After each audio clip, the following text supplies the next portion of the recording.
Wakil Presiden RI ke-10 dan ke-12, Jusuf Kalla mengungkap 3 pilar penting bagi ketahanan ekonomi Indonesia.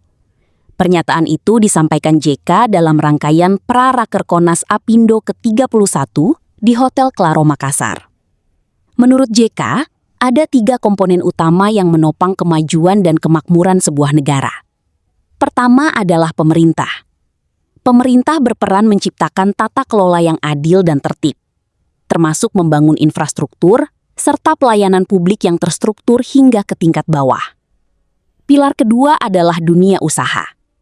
Menurut JK, pengusaha menjadi penggerak ekonomi melalui penciptaan lapangan kerja dan pembangunan industri. Dunia usaha juga berperan meningkatkan nilai tambah serta memberikan kontribusi melalui pajak. Sementara pilar ketiga adalah masyarakat. Masyarakat bukan hanya menjadi konsumen, tetapi juga berperan sebagai produsen.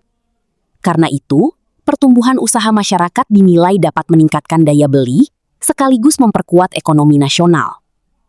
JK menegaskan, ketiga pilar tersebut harus berjalan secara seimbang.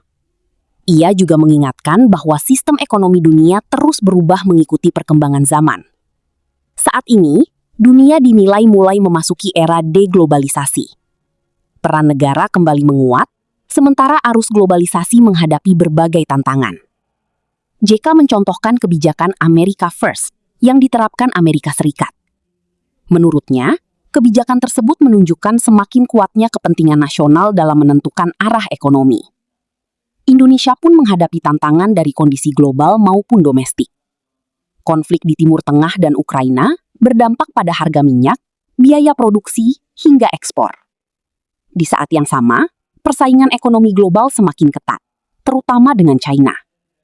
Dari dalam negeri, JK juga menyoroti tantangan terkait utang, defisit, inflasi, dan daya beli masyarakat. Karena itu, JK menilai keseimbangan antara pemerintah, dunia usaha, dia jadi konsultan, karena dia pintar, maka jadi konsultan.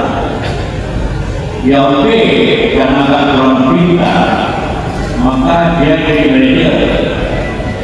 Tapi yang C, yang sangat itu jadi owner perusahaan, karena dia tidak bisa jadi perusahaan, tidak bisa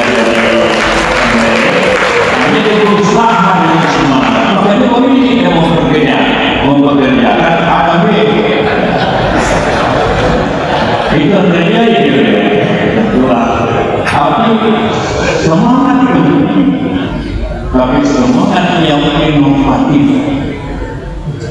Kalau mau semangat, dia bukan hanya bekerja keras, bekerja efektif dan bekerja dengan inovasi.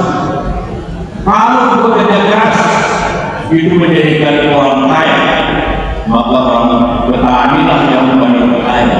Karena dia keluar dari pagi sampai sore mencampur, dan dia tidak terkaya dan tidak inovasi. Ada juga orang yang inovasi, dia tanam makanan yang lebih berharga.